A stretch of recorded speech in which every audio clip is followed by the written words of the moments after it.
Dr. Benjamin Zimler vai palestrar sobre o tema presunção de dano e de veracidade das autuações à luz do devido processo legal administrativo, enfatizando uma abordagem sobre o papel do Tribunal de Contas da União na consolidação do sistema administrativo sancionador. O nosso palestrante é engenheiro elétrico pelo Instituto Militar de Engenharia, graduado em Direito pela Universidade de Brasília, UNB, mestre em Direito pela Universidade de Brasília, UNB, com área de concentração em Direito e Estado, e é presidente do Tribunal de Contas da União. Com a palavra, Dr. Benjamin Zimler. Bem, gostaria primeiro de saudar a todos, e em particular os componentes da mesa, na figura do Fábio, a quem agradeço muitíssimo o convite para participar desse evento tão importante, com um tema tão relevante, que vem suscitando debates, discussões no âmbito doutrinário, no âmbito do Poder Judiciário e no âmbito dos tribunais de contas. Saúdo o grande amigo, professor Diogo de Figueiredo, que tenho o prazer de conviver, um grande conhecedor da área de tribunais de contas, no ramo do direito administrativo, e fico muito feliz de revê-lo, professor. Bem, o tema que me foi colocado é um tema complexo. O título ele é instigante porque fala de diversas coisas e fala do genérico, busca o concreto, e é difícil tangenciar em 40 minutos tantos pontos importantes que são corolários do tema. Ele é a presunção de dano e de veracidade das autuações à luz do devido processo legal administrativo, e o foco seria o papel do TCU na consolidação do sistema administrativo sancionador.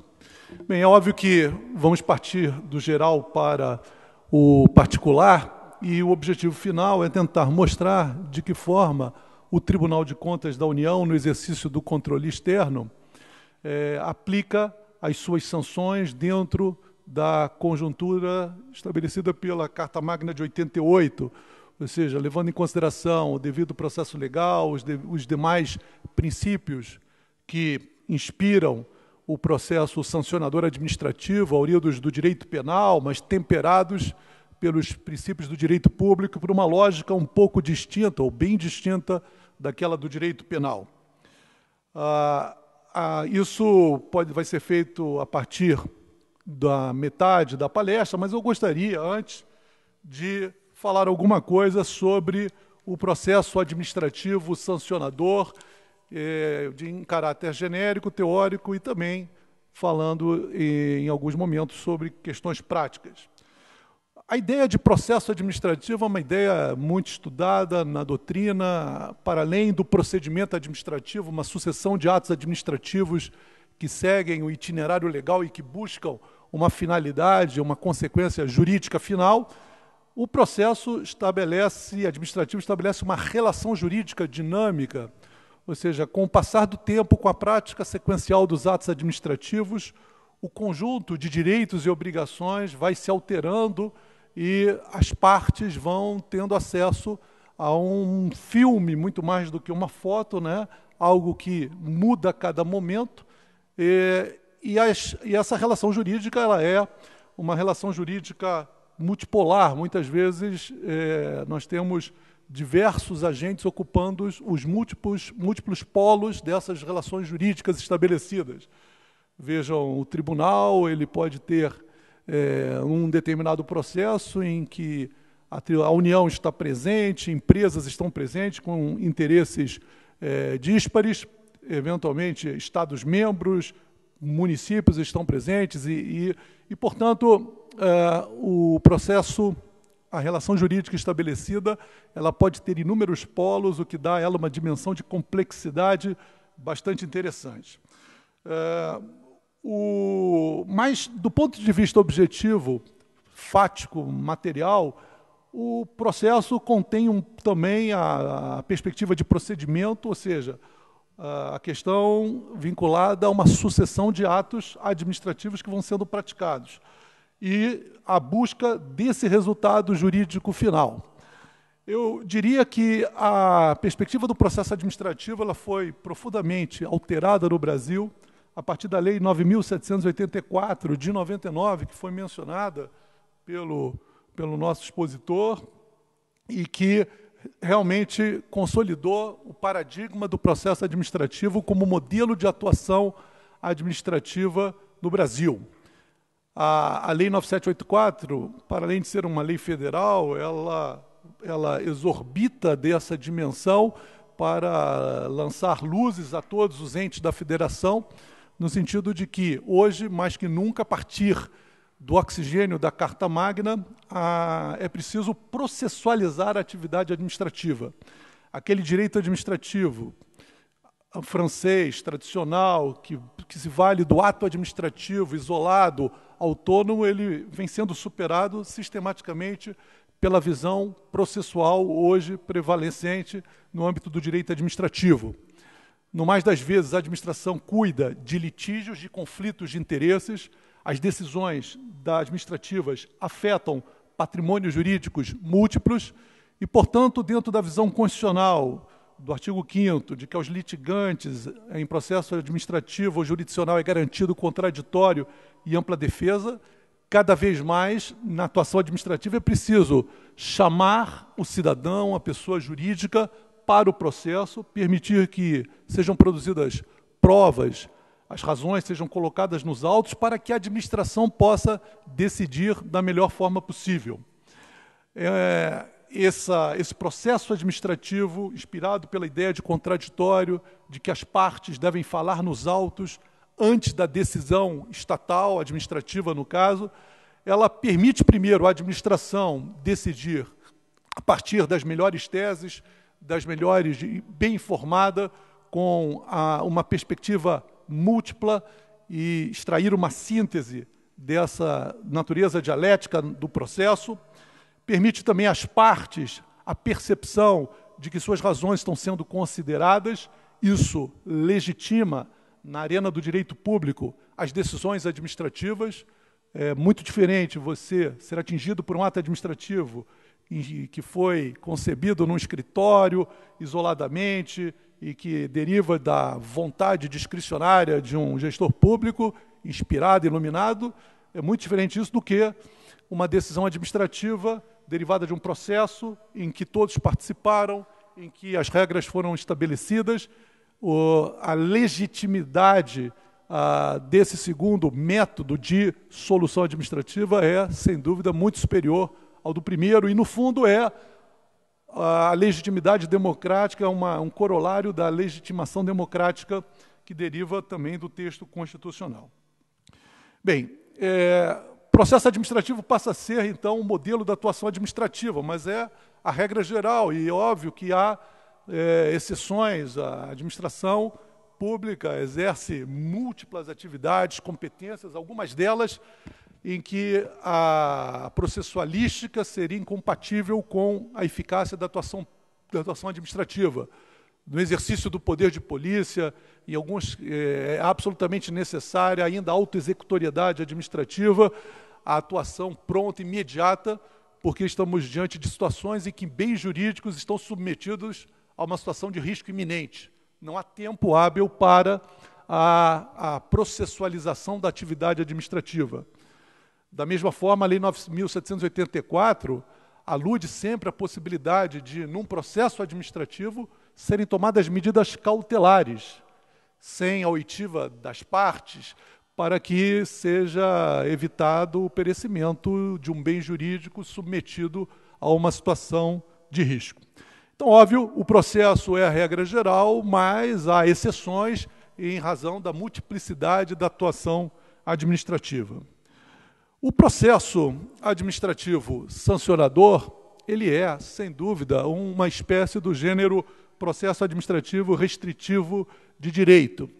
Ele, com mais razão, é inspirado pelos princípios do direito penal, principalmente colocados na Carta Magna, mas, sem dúvida, submetidos a um temperamento natural do direito público. O direito administrativo tem características que devem ser harmonizadas com as regras do direito público. Eu digo, por exemplo, a questão da tipificação da conduta, ou seja, temos no direito penal uma regra de ouro que diz que o crime tem que ser previamente estabelecido em lei, as penas devem ser previamente combinadas em lei. Essa regra no direito público tem que ser, por exemplo, temperada. Vejam que o direito privado se distingue do direito público por uma visão, dentro de uma visão muito simples, a partir da dicotomia código positivo de condutas e código negativo de condutas. O direito privado, ele é, em síntese, sem grandes aprofundamentos, ele é um código negativo de condutas, ou seja, a regra é a liberdade e o direito coloca, então, uma série de condutas vedadas ao cidadão. Ele tem que saber exatamente o que lhe é vedado. Portanto, o Código Penal, as leis penais, nada mais são do que códigos negativos de conduta. Não mate, não cometa peculato. O direito administrativo, o direito público, em particular o direito administrativo, ele é, ao contrário, um código positivo de condutas. O que se quer é estabelecer um código de condutas aberto ao gestor público, ao servidor público. O que se quer é que ele saiba o que fazer diante das diversas situações vivenciadas pelos gestores, pelos servidores públicos.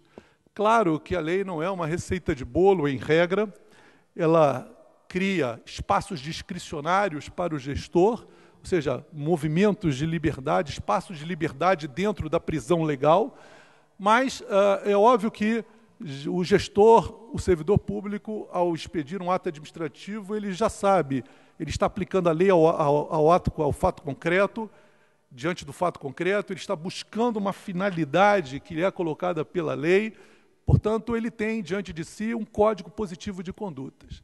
Exatamente por isso, a tipificação das sanções dos ilícitos administrativos é feita a partir de normas muito mais abertas do que no âmbito do direito penal.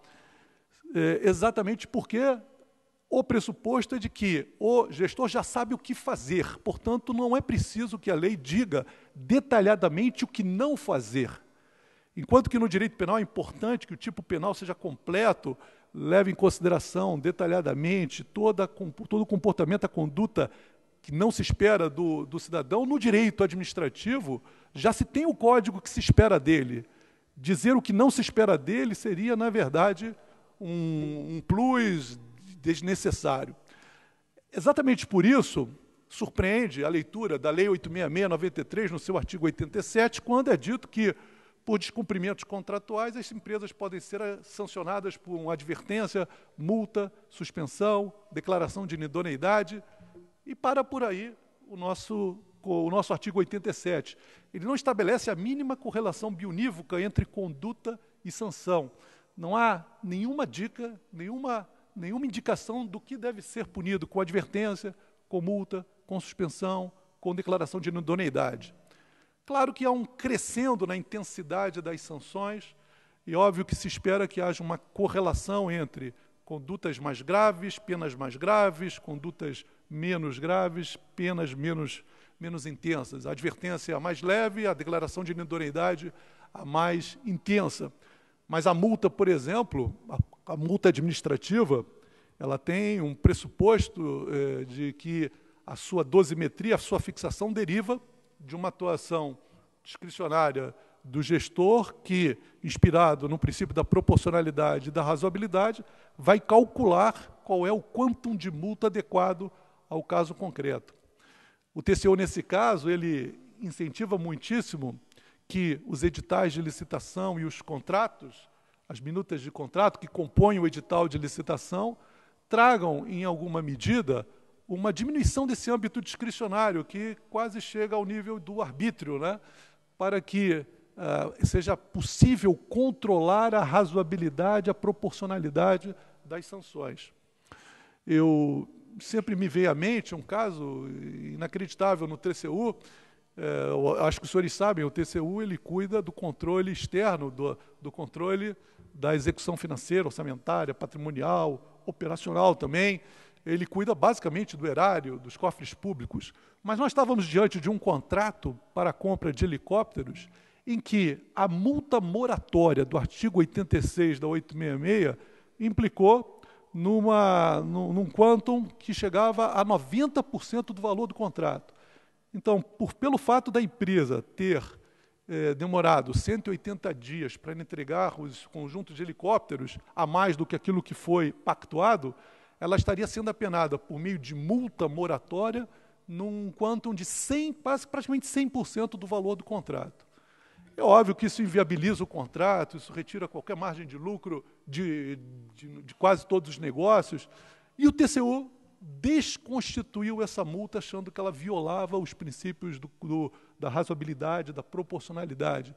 Ou seja, mesmo não sendo um foro adequado para a proteção dos direitos privados, da empresa em particular, que foi punida com essa multa moratória, o tribunal desconstituiu esta sanção pela clareza solar, no sentido de que ela era incompatível com a ideia de proporcionalidade e razoabilidade. A multa não tem natureza indenizatória, é uma contrapartida jurídica, uma punição por um ato, pelo descumprimento contratual, mas, por certo, ela tem que ser colocada dentro de níveis adequados, como também diz o STJ em diversos julgados.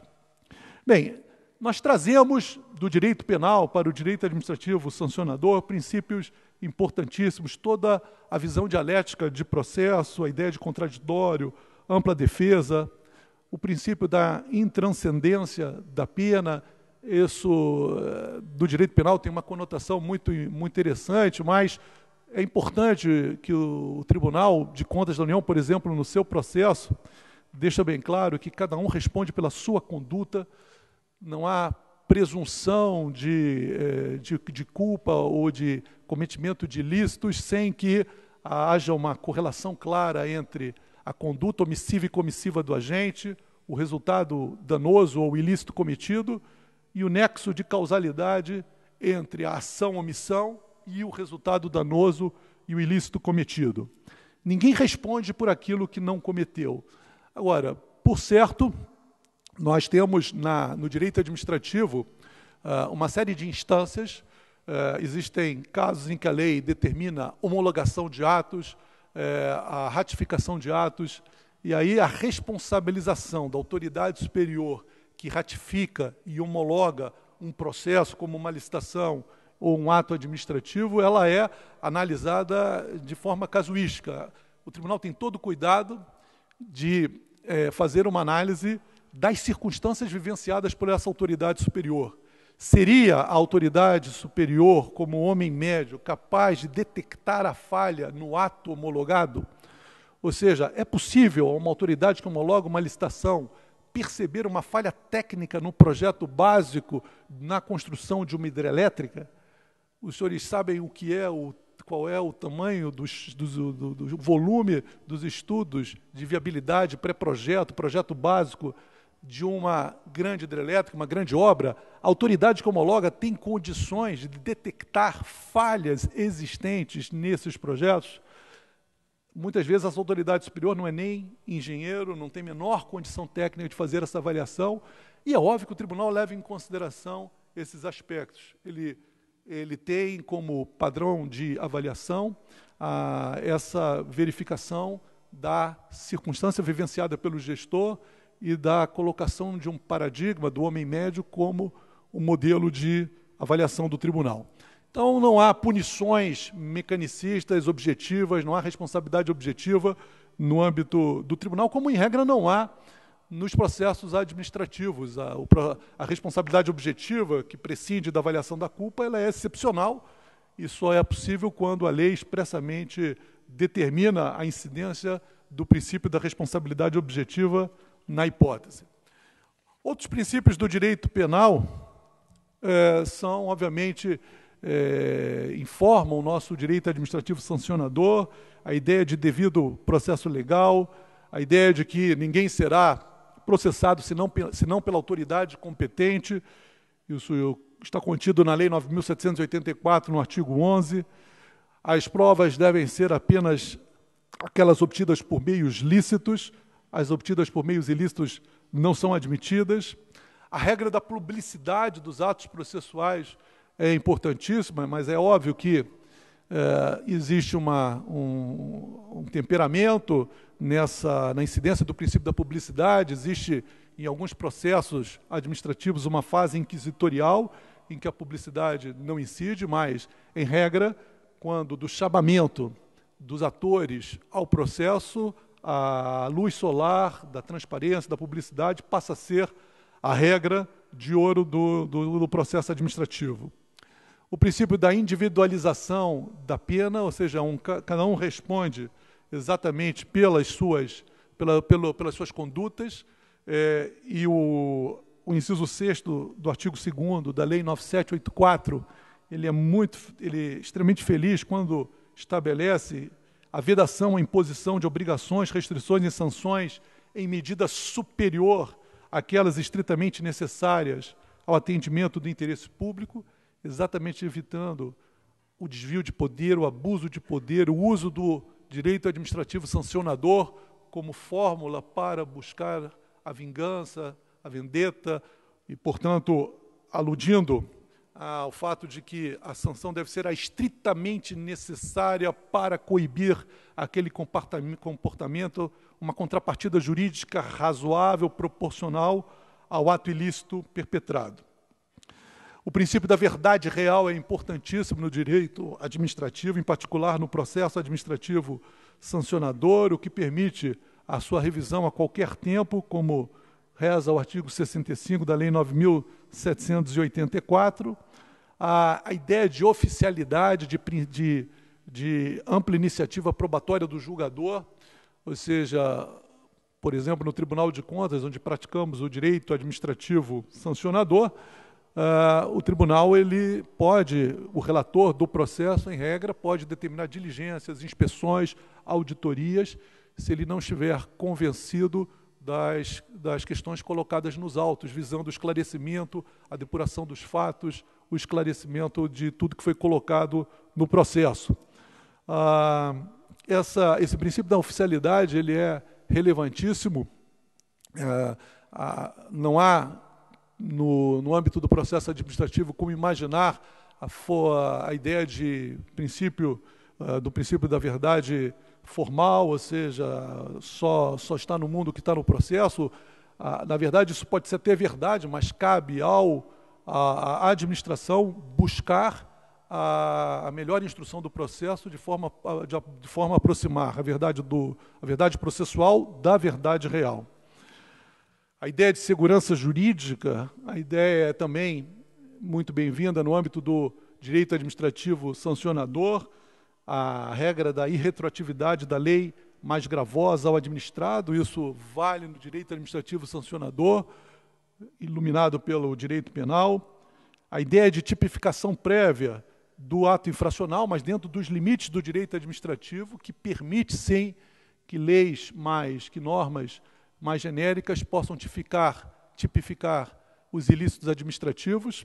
Além da 866, eu aludo, por exemplo, a Lei 8.112 de 90, que afirma que é passível de demissão o servidor que incorrer no seguinte tipo administrativo: aplicação irregular de dinheiros públicos.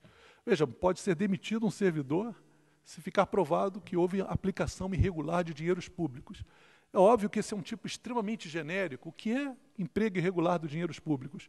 Alguém poderia se surpreender. Como é que alguém pode ser demitido, que é a sanção mais grave, por isso? Senhores, é plenamente possível porque a lei administrativa ensina como aplicar regularmente o dinheiro público. Se não houvesse esse código positivo de condutas, poderíamos nos surpreender pela singeleza do código negativo. Mas é que há, em contrapartida, um código positivo, leis estabelecendo detalhadamente como se dará o emprego regular de dinheiros públicos. Essa é a razão pela qual os tipos administrativos de ilícitos são mais abertos, menos precisos do que os do direito penal. Eu passo agora a falar do Tribunal de Contas e, de alguma forma, mencionar o porquê entendo que o tribunal ocupa um ponto central, um papel importante, um papel fundamental no esclarecimento de questões vinculadas ao direito administrativo sancionador. É óbvio que os senhores sabem que há diversos processos administrativos que têm essa conotação sancionadora, muito além do processo praticado no tribunal. O CAD, na repressão às infrações contra a ordem econômica, pratica um processo administrativo interessantíssimo, inspirado na Lei 12.529. O Banco Central pratica um processo administrativo específico que tem conotação sancionadora quando avalia as infrações às normas do direito financeiro. Da mesma forma, toda a administração pública pratica o PAD, o Processo Administrativo Disciplinar, na esfera federal, regido pela Lei 8.112 de 90.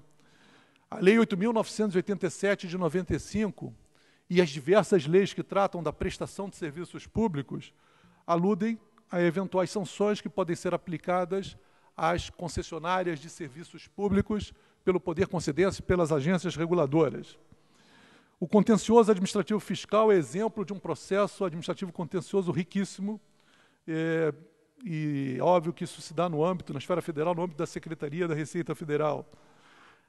O processo do Tribunal de Contas da União, ele tem, entretanto, uma característica ímpar, que é a sua estatura constitucional. Ele encontra fundamento no texto constitucional, numa seção específica da Constituição brasileira, que cuida do poder legislativo e que fala numa seção que cuida da fiscalização contábil, financeira e orçamentária. O Tribunal tem 120 anos de existência, é a segunda instituição mais antiga da República e, há muitas décadas, processualiza sistematicamente a sua atuação. Toda a atuação do Tribunal é processualizada. Nossa atuação exercendo as competências constitucionais, infraconstitucionais, se dá invariavelmente por meio de processo. Essa ideia de processo nasce até pelo caráter judicialiforme do tribunal. Ele não pertence ao Poder Judiciário, por certo, mas ele tem características que o aproximam do Poder Judiciário, dos órgãos do Poder Judiciário. O tribunal é talvez a reminiscência, o resquício do contencioso administrativo mais importante que quedou na Carta Magna de 88 e nas constituições das repúblicas, nas constituições republicanas do Brasil. O Brasil jamais importou o modelo de contencioso administrativo francês, latino, mas da sua forma integral, mas eu acho que o Tribunal de Contas é, de todos os colegiados administrativos, julgadores, aquele que mais se aproxima da ideia de contencioso administrativo, da existência de um colegiado não pertencente ao Poder Judiciário, mas que tem capacidade de julgamento, eventualmente, não no caso brasileiro, de fazer coisa julgada, de expedir sanções, de expedir mandamentos coercitivos, cogentes, de aplicar também sanções. O modelo brasileiro ele é interessantíssimo, o de 88, porque ele é inspirado tradicionalmente no modelo latino de Tribunal de Contas, o francês, o português, o espanhol, mas ele recebeu do Constituinte também competências típicas das controladorias gerais, auditorias gerais do mundo anglo-saxão. Dentro de uma análise mundial, há dois modelos que se destacam de entidades fiscalizadoras superiores que exercem controle externo, financeiro, orçamentário, patrimonial da administração pública. São os tribunais de contas e as controladorias gerais. Tribunais de contas, origem latina, controladorias gerais, origem anglo-saxã, Estados Unidos, Inglaterra e muitos outros países. A grande diferença entre os dois modelos deriva da ênfase que os tribunais de contas dão à parte de legalidade, de conformidade às regras contábeis, legais, e no mundo anglo-saxão as controladorias enfatizam muito mais as análises de gestão, de eficiência, eficácia, efetividade da gestão pública. Eu diria que o Tribunal de Contas brasileiro ele é uma simbiose, uma mistura de Tribunal de Contas com as controladorias. Ele recebeu da Constituição brasileira a competência para realizar auditorias operacionais, para analisar, para além da legalidade, a legitimidade, a economicidade das políticas públicas. Isso significa que nós vamos muito além da visão estritamente legal. Nós buscamos, por meio de auditorias de gestão, de desempenho, operacionais, expedir recomendações para otimizar os programas públicos, as políticas públicas. A distinção mais importante desses dois mundos em que trafega o Tribunal de Contas é de que no mundo da legalidade nós atuamos municiados por poderes extraordinários. Nós podemos punir, aplicar sanções, expedir mandamentos para anular licitações, sustar pagamentos, enquanto que no mundo das auditorias operacionais, do controle de gestão, a lei não nos concedeu poderes extraordinários. Nós podemos apenas recomendar, sugerir alterações de curso, de percurso, para a otimização dos resultados da administração pública. Nesse mundo das auditorias de desempenho, das auditorias operacionais, o tribunal ele busca uma parceria com o órgão controlado para que a transformação, a melhoria do programa público possa, de fato, ocorrer, já que não temos poderes jurídicos para induzir comportamentos. Esse trabalho do tribunal é pouco, às vezes, percebido pela mídia, pelos cidadãos, mas ele, em regra, é objeto de notícias pelos jornais. Então, às vezes, vocês veem notícias em que o tribunal está analisando o setor de oncologia do SUS, os exames de mamografia que o SUS realiza. Isso são auditorias operacionais em que nós pegamos esse programa e o submetemos a um raio-x, a uma avaliação quanto à sua efetividade, eficiência, eficácia. Se ele está usando adequadamente, a administração usando adequadamente os recursos que lhe são destinados, se os fins estão sendo alcançados e se os fins estão atrelados às reais necessidades da sociedade. Eficiência, eficácia, efetividade. Fizemos auditorias operacionais nos programas de benefícios continuados, como Bolsa Família, no ProUni, no programa de proteção à testemunha.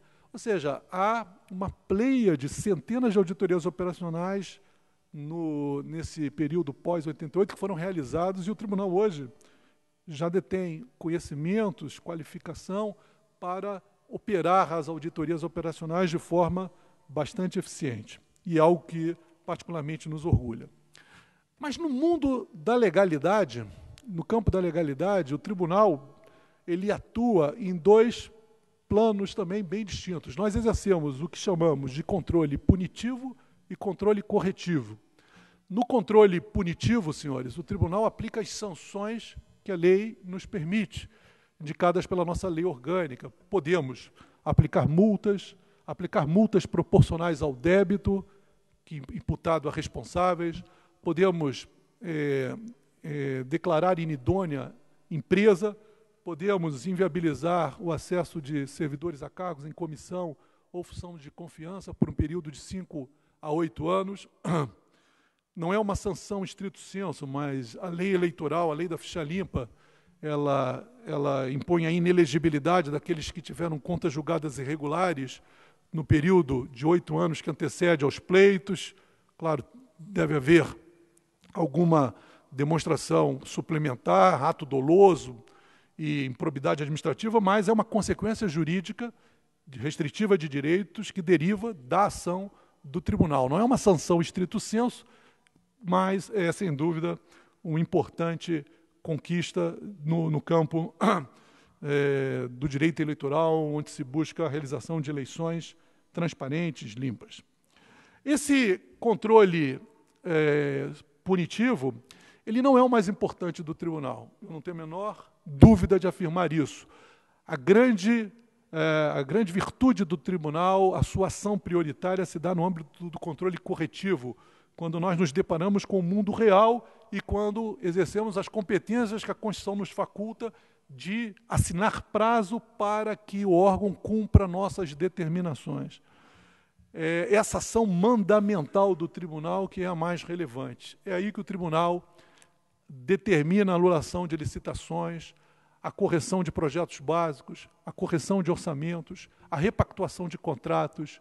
É nesse âmbito do controle mandamental, no controle corretivo, que se dá, em grande medida, um controle preventivo do tribunal, evitando a consecução do dano, do ilícito.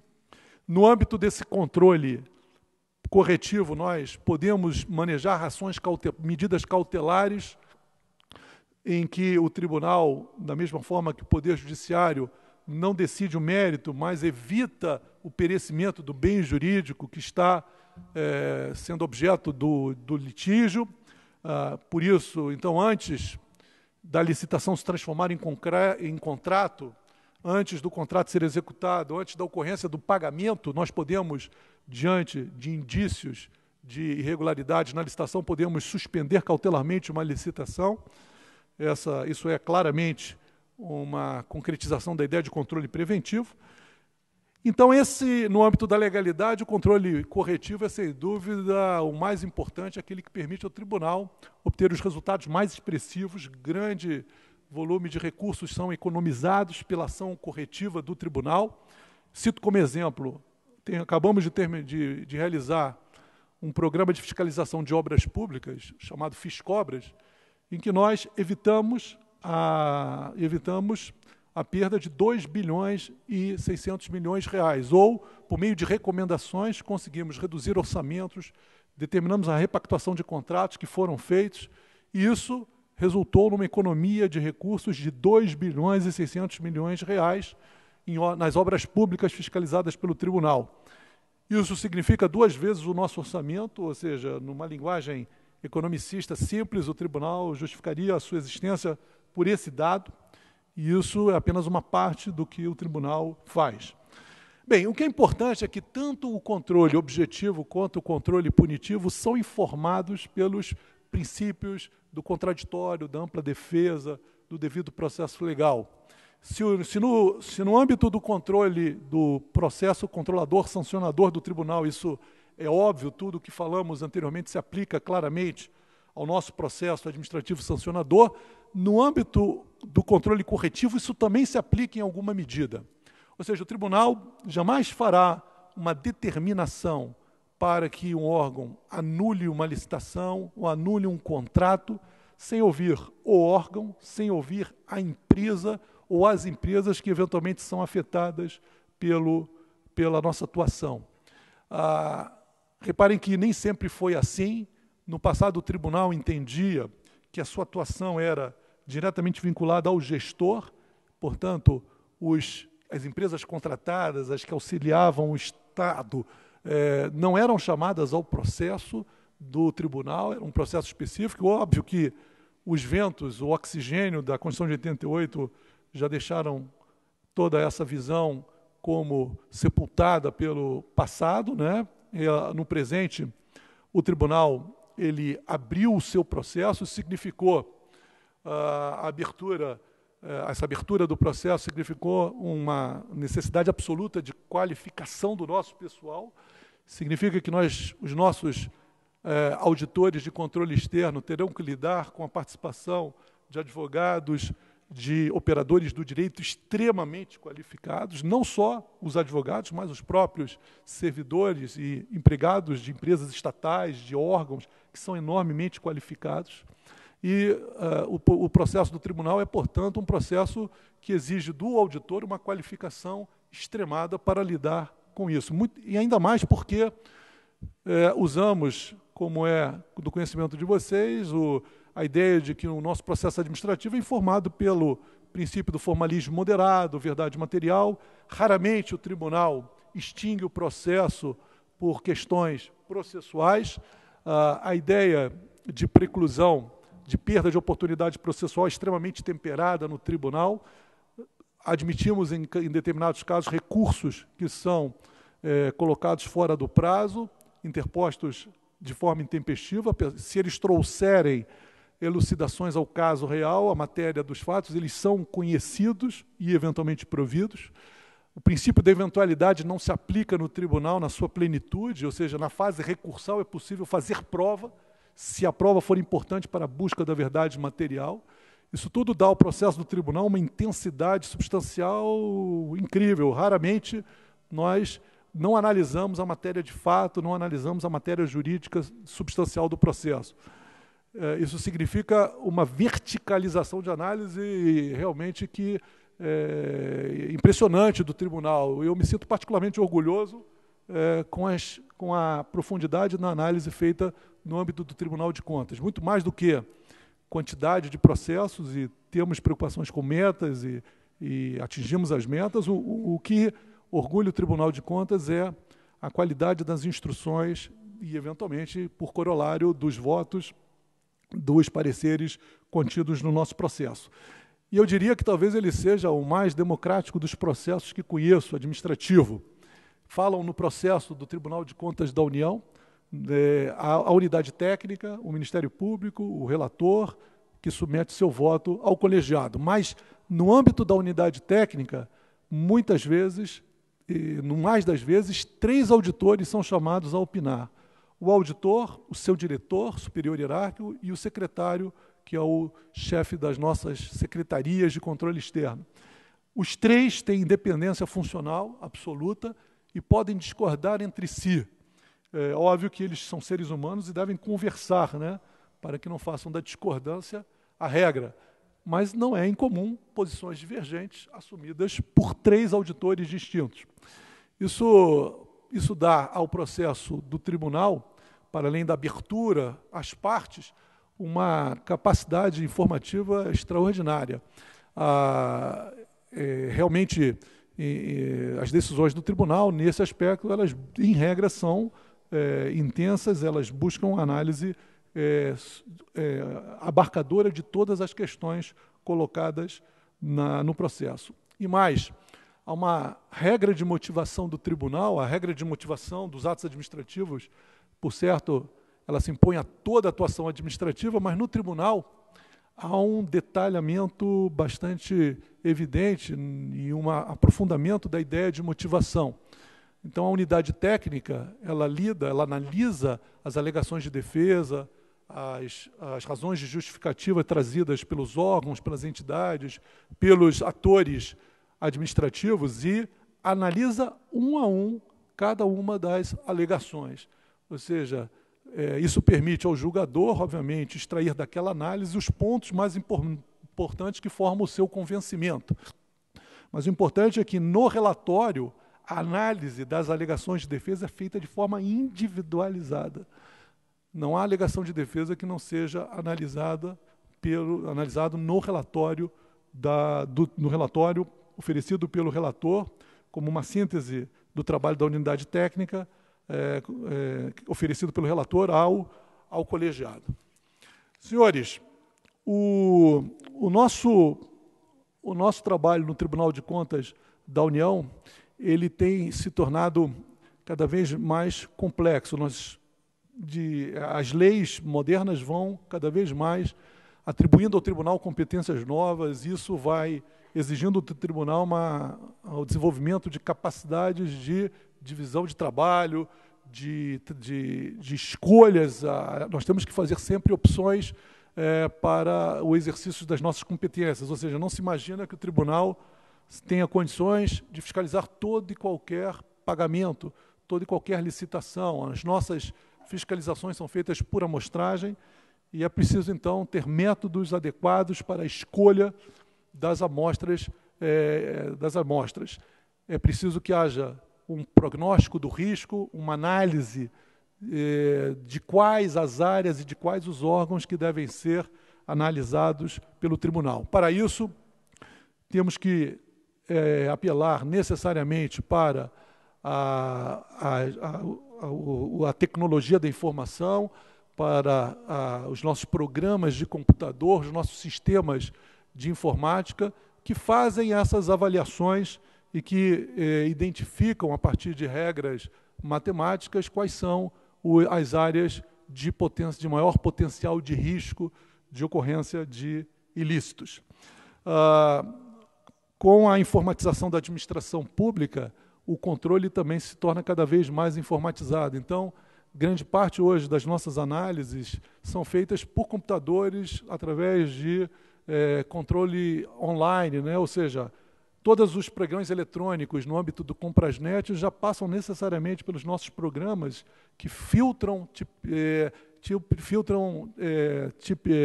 ilícitos previamente tipificados, que buscam fazer a mineração de dados, a confrontação de dados com outros bancos de dados públicos para a verificação de irregularidades, ilegalidades, comportamentos atípicos. Eu acho que, dentro do limite, era basicamente a descrição que eu poderia fazer da atuação atual do tribunal. Eu acho que, do ponto de vista do direito administrativo sancionador, por certo, o tribunal não interfere nos outros processos administrativos. Eles se desenvolvem de forma autônoma no âmbito dos órgãos competentes. Eu acho, entretanto, que o tribunal, por ser um órgão de estatura constitucional e por praticar um processo administrativo muito conhecido e que vai cada vez mais tangenciando interesses importantes, eu acho que o tribunal tem que dar o exemplo de processo administrativo sancionador para as diversas instâncias administrativas brasileiras, mesmo porque as suas decisões repercutem na esfera jurisdicional e em outras esferas administrativas. Por certo, as nossas decisões podem ser contrastadas no âmbito do Poder Judiciário. Falhas no processo do Tribunal de Contas da União podem ser identificadas pelo Poder Judiciário e eventualmente, corrigidas exatamente por esse poder. É importante, portanto, que nós desenvolvamos um processo administrativo bem constituído e que se torne cada vez mais imune aos questionamentos jurisdicionais. Eu digo isso porque, repito, no âmbito substancial, raramente nós vemos uma decisão do tribunal sendo contrastada pelo Poder Judiciário. É óbvio que quem assiste TV Justiça muitas vezes percebe casos em que o Tribunal de Contas da União está envolvido, mandados de segurança, recursos extraordinários contra decisões do tribunal. As questões em regra são processuais ou, eventualmente, questões jurídicas. Quando o tribunal faz uma análise fático-jurídica de uma questão, de uma licitação, eu digo que em 21 anos de tribunal nunca vi uma decisão do tribunal ser alterada pelo Poder Judiciário. Eu nunca vi um sobrepreço, um superfaturamento de 20% ser transformado pelo Judiciário em 15%, em 13%, ou, eventualmente, declarar ser desconstituído pelo Poder Judiciário. Isso significa que, do ponto de vista prático, o Tribunal de Contas da União, em alguns aspectos, faz coisa julgada. Não do ponto de vista formal, mas do ponto de vista empírico, pela constatação do mundo real. Isso dá ao tribunal uma responsabilidade enorme, exatamente pela preocupação que nós temos, não só pela integridade formal das nossas decisões, tanto do Tribunal de Contas da União como pelas decisões dos demais tribunais de contas. Sabemos que essa é uma rota evolutiva a ser percorrida. A velocidade do transcurso depende de uma série de fatores, talvez não estejamos na velocidade desejada, mas o caminho já está apontado, é uma questão de tempo. E, portanto, senhores, era o que eu tinha a falar, agradeço a atenção, muito obrigado pela presença e pelo convite.